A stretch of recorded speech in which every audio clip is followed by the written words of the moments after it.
dia fety ny teny malagasy. Tsy sendasendra izany fa izay mahavezanaka no miantoka amin'ny firenena.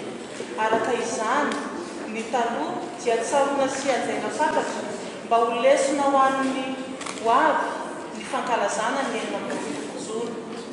Noho izany dia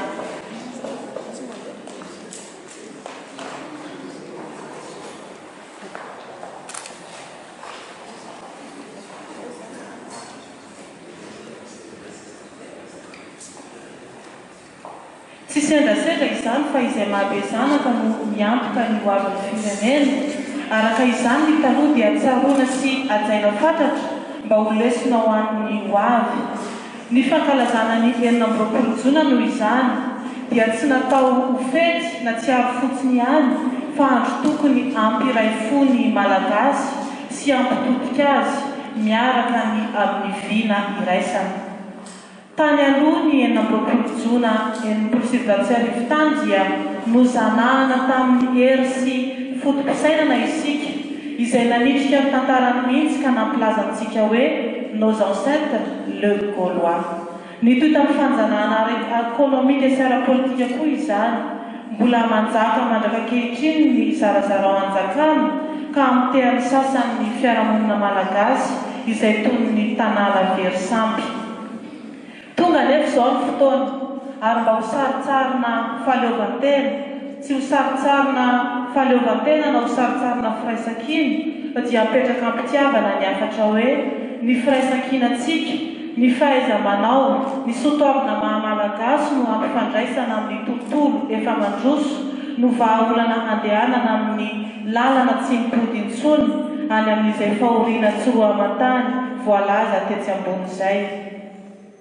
Ny fampirantiana sary eny amin'ny hôtel de ville manomboka ny 13 jona ho avy izao dia hitondra sakafo-tsaina, fahalalana, sakafo-panahy, famelombelomana ny fitiavana ny tanindrazana ary anaitra ny ampipontsika satria dia hibaribary ao fa tsy nivoatra firy ny fotodrafitrasa tao anatin'izay fotoana lava izay kanefa dia maro ihany koa ireo manana ny finiavana te hitondra ezaka ampiroborobo an'ity tanindrazana malalantsika ity.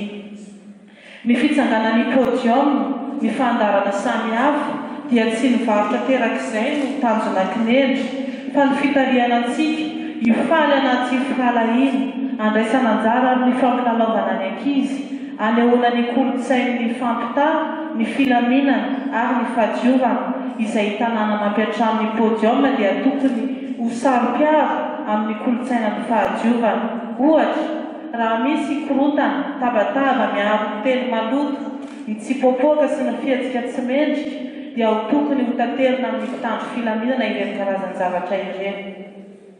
Ankoatran'ny firaisan-kina dia ny fiarovana ny tanindrazana amin'ny alalan'ny fifanomezan-tanana no hitarika antsika hialan'ny fahantrana. Asehontsika ety ivelany ihany koa ny kolontsaina mahamalagasy antsika dia ny sainam-pirenena izay atsangana isan-tokantrano, ny fitafiana na kojakoja toy ny satroka izay mampiavaka ny fifanotronana satria asara-manitra izany. Andao ary isika hifanotrona hiara-tsaro sy hiaiky fa samy tompona andraikitra.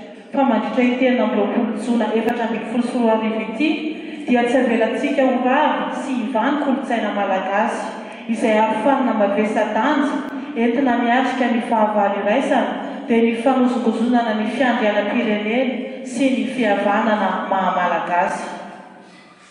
Eto dia manao antso avo an'ny mpiray-tanindrazana ny tenako izay mitarika ny ministerany asa-tanana, ny kolontsaina ary ny vakoka nomeny fitondram-panjakana ny adidy mavesatra, hitarika ny komity mpanomana ny fankalazana ny fetim-pirenentsika, ahatsiaro fa tompony ny isam-batan'olona, ahatajidy fa fahaleovantena tsy amin'ny endrika ivelany no asehontsika fa ny fijoroan'ny fanjakana malagasy masy mandidy eo amin'ny firenena hanatsara ny fiainam-ponina ao aminy sy no avin'ireo taranaka faramandimby.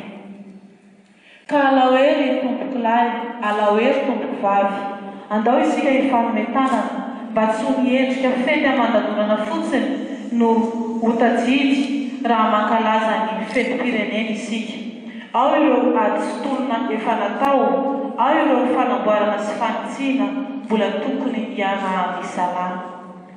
Tsy teny filamatra fotsiny ny fahaleovantena fa fiainana sy fanantenana ao antsika rehetra, hiadana ny ambalanitra hoy izay ray aman-dreny tsy atsilo mampivoy izay.